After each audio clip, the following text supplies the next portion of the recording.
Bonsoir et bienvenue à toutes et à tous. Ça fait plaisir de vous voir. Ce soir, le thème de notre rencontre, c'est la solution est en toi. Quand j'ai choisi ce thème, j'étais en Inde et ça m'a semblé vraiment être une très bonne idée comme thème, surtout parce que, en fait, quand on réfléchit à la raison pour laquelle on recherche des solutions, eh bien, c'est parce que quelque part, on a des problèmes. Et je me disais que le Raja Yoga, c'est vraiment euh, un outil fabuleux pour arriver justement à retrouver cette capacité intérieure à trouver des solutions. La première chose que je voulais vous dire par rapport à ça, c'est que, en fait, quand on comprend le soi, c'est la première leçon du Raja Yoga, eh bien, on réfléchit au fait que on est des êtres éternels et que tout, absolument tout ce qu'on a vécu est enregistré en nous. Mais que le premier enregistrement, qui est l'enregistrement de base, l'enregistrement fondamental, la clé de voûte de l'âme, en fait, c'est vraiment ce pouvoir, cette énergie spirituelle, ce potentiel spirituel qui est en chacun d'entre nous. Ça, c'est quelque chose qui est absolument fabuleux à comprendre, à redécouvrir. Et donc, euh, dans cette compréhension des choses, on comprend qu'en fait, notre identité réelle, c'est que nous sommes des êtres spirituels. Et euh, quand on a l'habitude d'être dans la vie courante, commune, la manière dont on a été conditionné et éduqué, eh bien, on se prend pour des êtres humains, on se prend pour des hommes, on se prend pour des femmes, on se prend pour la profession qu'on a, on se prend pour le rôle qu'on joue, père, mère, enfant, la nationalité qu'on a, la culture qu'on a. Et toutes ces identifications, en fait, elles sont bien réelles, elles sont bien en nous. Et notre manière de comprendre qui l'on est dans le monde avant qu'on commence à pratiquer la spiritualité, c'est vraiment sur la base de toutes ces identités extérieures. Et c'est là où je trouve que le Raja Yoga est un outil formidable parce que ça nous demande ou ça nous propose de comprendre notre identité fondamentale. Mais ça ne nous propose pas seulement de le comprendre et de le mettre dans un petit coin, un petit post-it à l'intérieur de notre cerveau, mais ça nous demande aussi, ou ça nous propose aussi de faire cette expérience. Parce que savoir que je suis un être spirituel, c'est déjà quelque chose de très réconfortant. Mais en faire l'expérience, c'est quelque chose qui va nous donner euh, une autre perspective sur nous, une autre perspective sur les autres et sur la réalité en général.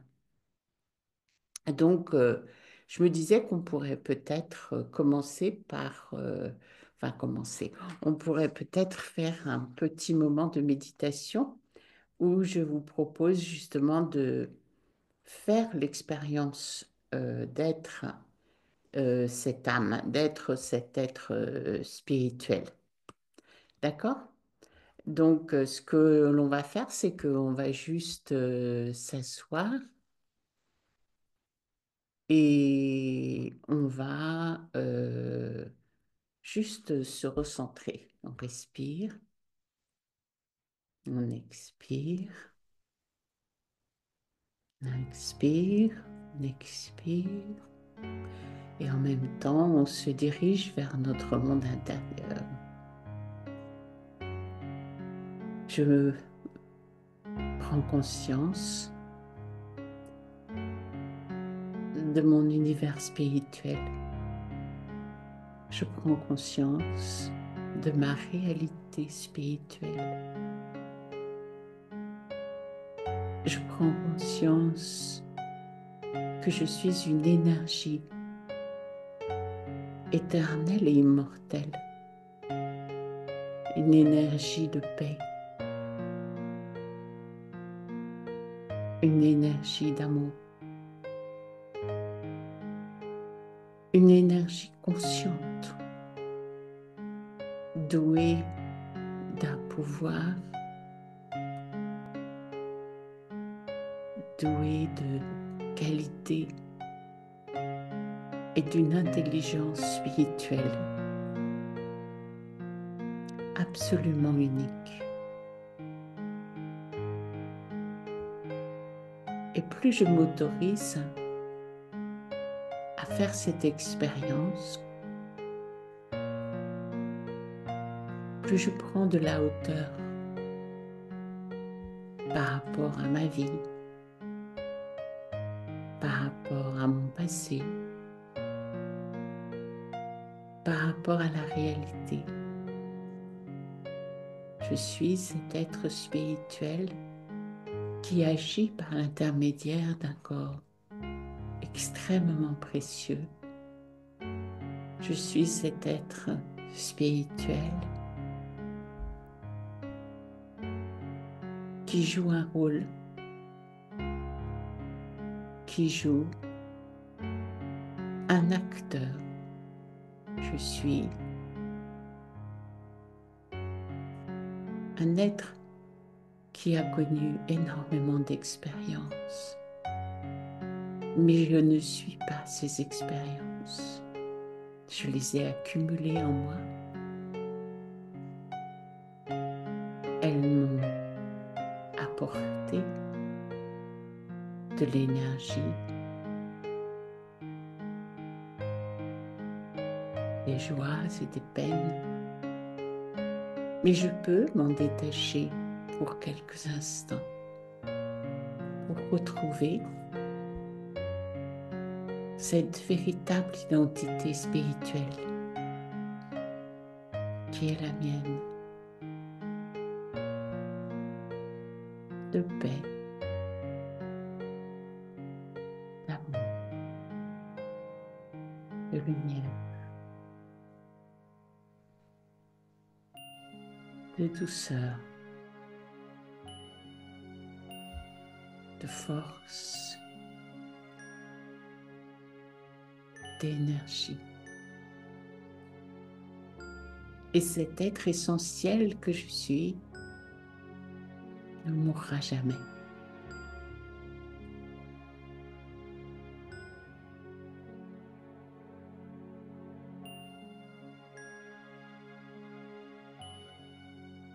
Donc je vous propose de revenir ensemble maintenant. Et comment vous vous sentez? Hein? Vous pouvez écrire dans le chat, ouvrir vos micros.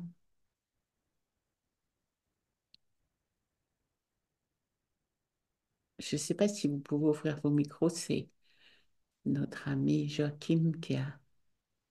Je me sens bien et très heureux d'être ici. Merci, Nathalie. Ce qui est très important aussi pour moi, cette découverte, c'est aussi d'être heureux d'exister, heureux d'être soi. Quand je dis heureux d'être moi, je ne veux pas dire heureux d'être Valériane, qui fait telle chose, qui vit à tel endroit, qui a tel parcours, mais vraiment être heureuse d'être cette âme, cet être spirituel qui peut se retrouver quand je veux, qui peut retrouver cette énergie unique et absolument euh, presque divine, quoi. On a vraiment une essence divine au cœur de chacun d'entre nous. Et donc, ce qui se passe, c'est que quand on est dans notre vie euh, active, avec tous les scénarios, toutes les relations, toutes les situations, tous les problèmes, eh bien, en fait, on se détache, on se sépare de notre identité d'âme et on s'en sépare assez facilement.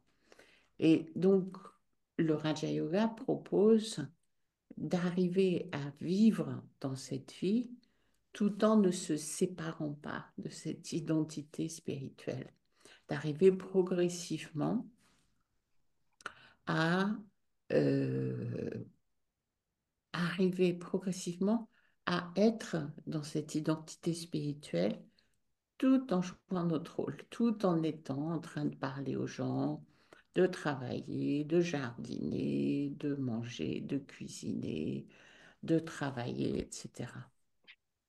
Et en fait, euh, quand on pense à ça, on se dit que effectivement, ce que recherche l'être humain, tout être humain, qu'il soit conscient de ce qu'il recherche ou non, c'est d'être heureux, de ressentir de l'amour, d'être en paix, de pouvoir être dans un univers qui est serein. Donc, si vous regardez ce que recherchent à peu près tous les gens, finalement, c'est cette énergie divine, sans qu'ils se le disent, sans qu'ils le sachent.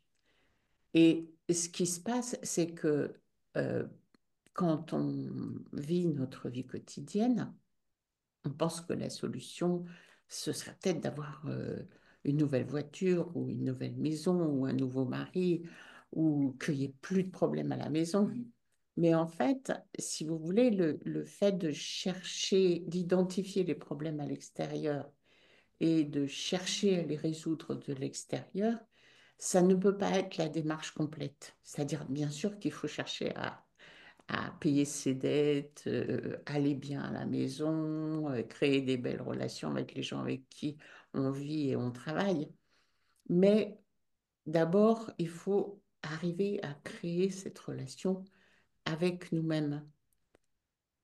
Et du coup, c'est pour ça que je me disais que c'était vraiment un thème intéressant de se proposer de euh, se rappeler que la solution est en nous. Puisque cet amour qu'on veut vivre, cette paix qu'on veut vivre, cette harmonie qu'on souhaite vivre, eh bien, c'est quelque chose qui est déjà inscrit à l'intérieur de chacun d'entre nous. Et quelque part, l'idée, c'est pouvoir l'amener dans notre vie quotidienne, dans nos relations, d'amener cette énergie dans la vie de tous les jours. Et donc ne pas se départir de cette identité. Et je me disais que c'est vraiment important de comprendre le mécanisme et la prise de conscience. Et en fait, quand on est quand on vit notre vie sur la base d'une identité acquise, une identité limitée, être femme ou être mère ou être professionnelle, ben, il y a un moment où ça s'effiloche parce que, eh bien, un moment où on prend notre retraite, il y a un moment où on est toujours mère, mais les enfants s'envolent du nid et ils ont autre chose à faire que de passer leur temps avec nous. Euh, il y a un moment où euh, les choses changent. Et si on croit que le bien-être, c'est que les choses physiques restent comme ci, comme ci, comme ça, eh bien, du coup, on a un peu tendance à essayer de tout contrôler, de tout maintenir comme on pense que c'est bien. Or, ça, c'est un travail qui est très fatigant et qui ne peut pas marcher, en fait, parce que la vie, c'est mouvement. Et tout à l'heure, j'étais en train de faire du ménage et je pensais à vous. J'étais en train de nettoyer une table qui avait passé un long moment à l'extérieur. Et dans cette table, il y avait des rainures. Et donc, vous imaginez que elle a passé l'hiver dehors, donc elle s'est emplie de poussière, elle est sale, bref, elle était plus grise que blanche et très tachetée de choses diverses et variées, poussière et peut-être des petits cacas d'oiseaux, peut-être des feuilles et puis des fleurs qui ont laissé leur pollen. Et en la nettoyant, je me disais que, en fait, on est tous un peu avec des tas de choses qui sont comme ça accrochées sur nous, hein, des traumatismes, des, euh, des identités un peu cabossées parce que notre mère nous a pas forcément aimés comme on l'aurait souhaité. Peut-être que notre père est parti quand on était enfant, peut-être que on a eu des relations compliquées, que avec notre compagne ou notre compagnon, ça marche pas tout à fait comme on veut, qu'au travail, le boss, il n'est pas tout à fait à l'écoute de nos idées. Donc, il peut y avoir certain nombre de frustrations qui sont présentes dans notre conscience au quotidien. Et je me disais que une des propositions du Raja Yoga, c'est comprendre aussi une loi spirituelle fondamentale qui est la loi du karma. La loi du karma, c'est quelque chose de fabuleux à comprendre. Donc, je ne vais pas rentrer dans tous les détails et tous les aspects de la loi du karma, mais la loi du karma, c'est qu'en fait, chaque chose que l'on a fait a laissé en nous une marque, mais qu'aussi elle a laissé dans l'existence extérieure une marque. C'est-à-dire que, par exemple, si vous allez vous occuper de votre jardin, il y a un moment donné, vous allez enlever des mauvaises herbes. Et il y a un moment donné, vous allez planter des graines. Et il y a un moment donné où les choses vont pousser. Donc, tout ça, ça donne euh, une interaction avec le jardin qui est en fait basée sur ce que vous avez fait avec le jardin ou que vous n'avez pas fait. Vous avez laissé, moi en ce moment par exemple, j'ai des tas de taupinières dans le jardin. Donc je n'aime pas tuer les taupes, je n'aime pas tuer les bêtes en général.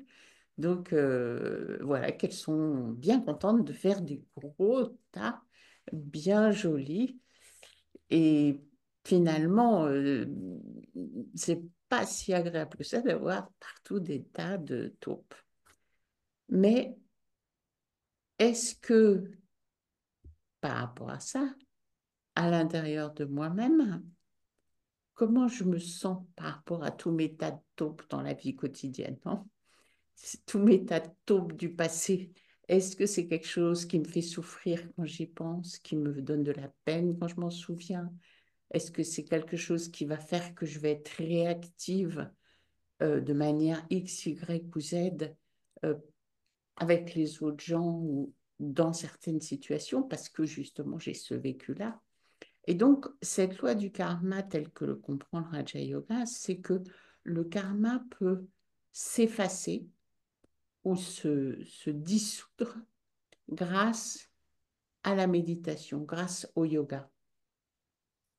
Et donc, quand on médite, comme on vient de le faire tout à l'heure, ou comme on le fera encore tout à l'heure, eh bien, ce qu'on fait, c'est qu'on s'approche de la lumière, de cette lumière qui est en nous, de cette lumière qui est aussi présente auprès de la source, de l'âme suprême. À ce moment-là, comme j'étais en train de nettoyer cette table, je me disais, bah oui, c'est pareil, c'est l'eau savonneuse que je mets, c'est l'éponge que je mets, dont je me sers, et la brosse dont je me sers. Donc, quelque part, avec notre pensée, quand on fait l'exercice de méditer, eh bien, on se rapproche volontairement de la lumière. On fait en sorte que nos pensées ne partent pas vers des choses triviales ou vers des choses du monde physique, de ah tiens, je vais cuisiner ici, ou il faut que j'appelle ma mère, ou il faut que j'achète des épinards, mais on fait en sorte que notre pensée soit dans un flux continu de lumière. Et ça, c'est un effort spirituel qui va être un peu comme d'amener cette eau et ce savon sur ma table sale, cette eau et ce savon, cette lumière qui est en fait ce qui va aider à nettoyer l'être spirituel que je suis. Donc, je me disais que les solutions, c'est pareil, elles sont entre mes mains. C'est moi, avec la manière dont j'arrive à utiliser mon esprit, mes pensées, mon cœur, mon énergie spirituelle, qui arrive à me libérer de l'influence de toutes ces choses que j'ai pu accumuler en moi, que j'ai pu vivre et qui ont laissé des traces qui ne sont pas plaisantes ou qui me rendent la vie difficile. Mais aussi, c'est ce qui va adoucir du coup la relation que j'ai avec le monde extérieur, puisque ce monde extérieur, donc il est aussi, comme je vous le disais pour le jardin tout à l'heure ou pour la table, après que j'ai nettoyé la table, eh bien elle était belle, elle était blanche, elle n'était pas tout à fait neuve parce que c'est une vieille table, mais elle était agréable pour manger. Vous aviez envie, vous pouviez envisager de manger dessus. Donc, c'est un peu la même chose sur ce qui se passe à l'intérieur de nous. Notre karma, notre passif, euh, est quelque chose que l'on peut solutionner soi-même par l'intermédiaire de ce pouvoir spirituel. Alors, bien sûr, il y a des ingrédients qui sont aussi de l'énergie de la source, l'énergie spirituelle. Mais quelque part, c'est moi qui dois m'ouvrir à cela. Dieu, c'est quelqu'un d'extrêmement respectueux qui se donne à celui qui s'ouvre à lui. Voilà un peu les choses que je voulais partager avec vous ce soir. Je voulais vous proposer aussi une autre méditation, mais si vous avez des questions, n'hésitez pas à les noter dans le chat ou à oui, les parler aussi. Yves, vas-y, dis, je t'écoute. Nous avons tous, au cours de notre vie, des épreuves à surmonter. Il n'y a pas une personne qui ne soit pas en face d'épreuves. Il y a des épreuves plus ou moins compliquées et difficiles à supporter. Et, là, et dans ce cas-là, il faut accepter l'impermanence, c'est-à-dire accepter ce qui vient, parce que c'est comme tu dis, le karma qui est là. Il faut savoir l'accepter, parce que si on n'accepte pas, c'est là où toute la souffrance arrive. Toute la souffrance est là, c'est-à-dire si on n'accepte pas et qu'on lutte contre les épreuves qui nous arrivent, là, c'est la grande souffrance qui vient. Oui, tout à fait d'accord avec toi. Et c'est pour ça qu'encore une fois, la solution est en toi.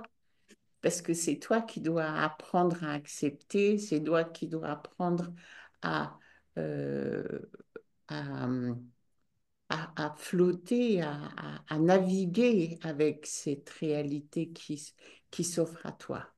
Et qui doit apprendre à trouver un espace intérieur suffisamment riche pour pouvoir être face à ces obstacles tout en ne perdant pas pied d'avec la beauté de ta propre réalité.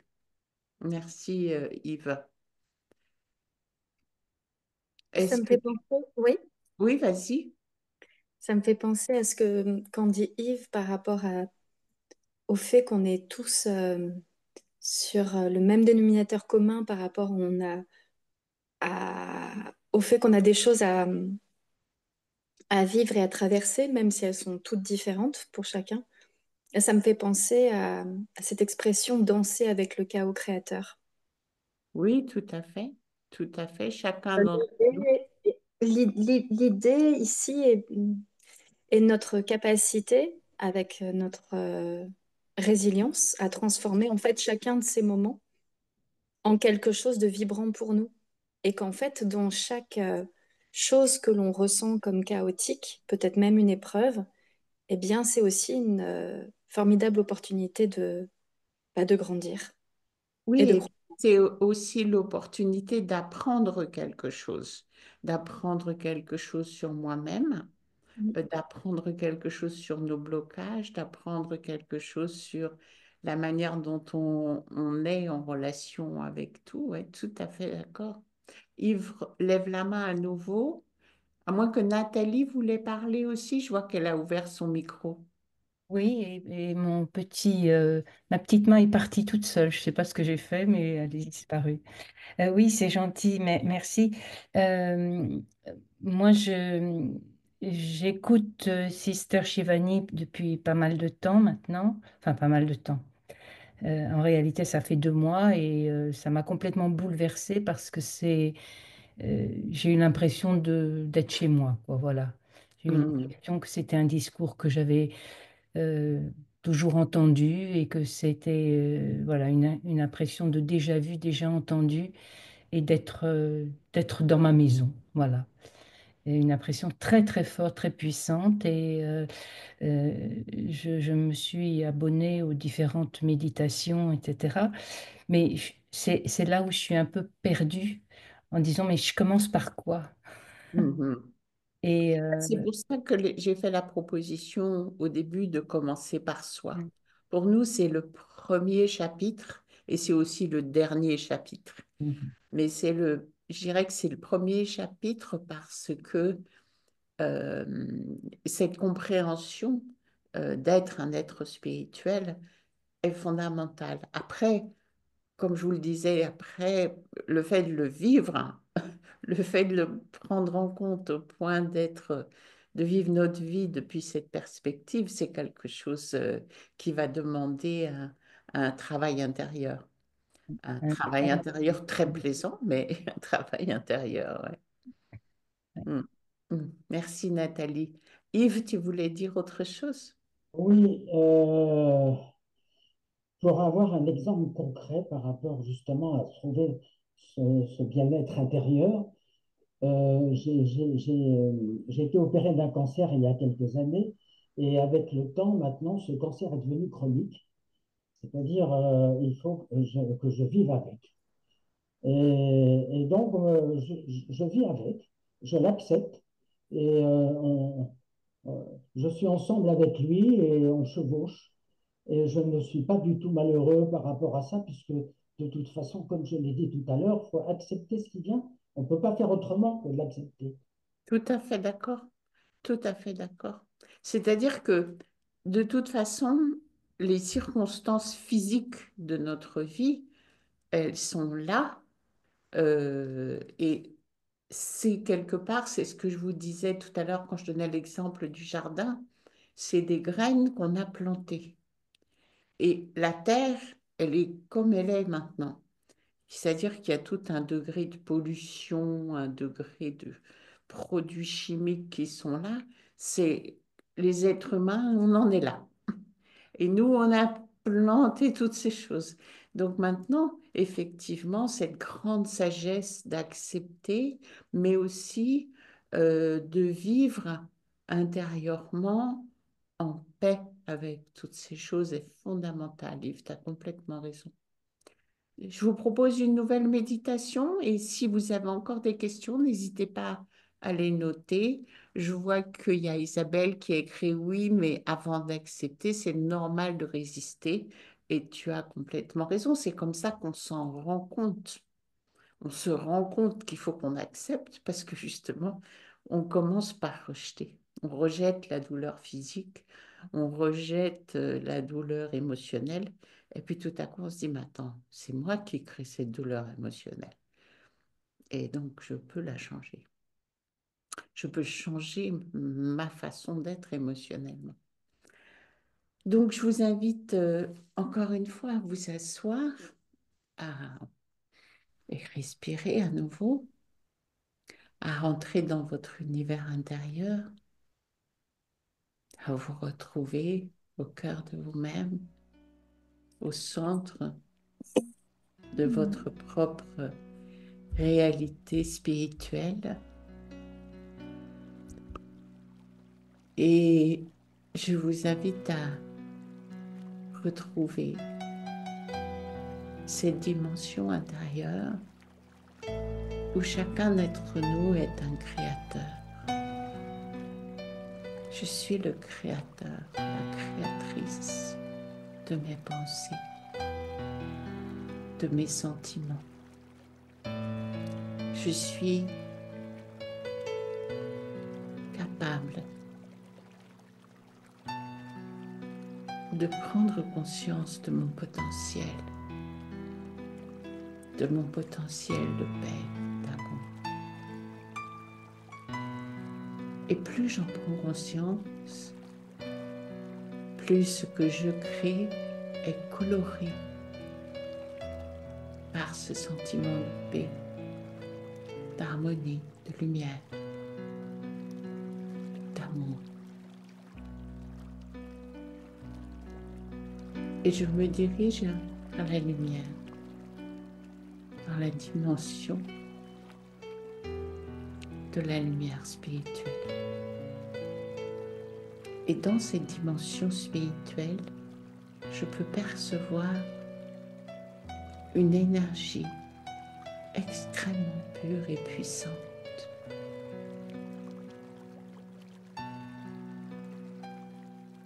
Cette énergie émet des vagues ou des rayons d'amour,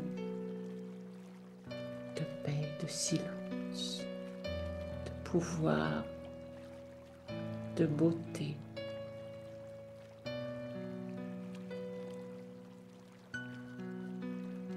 Et je sens que quand cette énergie balaye mon être, elle me nettoie, me libère, me purifie, m'enrichit.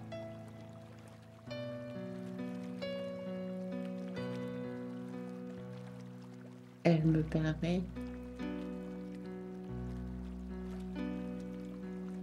d'être à nouveau cet être de lumière. Car j'ai le sentiment d'être chez moi, dans ce monde de lumière, de paix, posé avec la source, dans la lumière de son pouvoir, dans sa présence. Je reste présent à la présence du soleil et je laisse ces rayons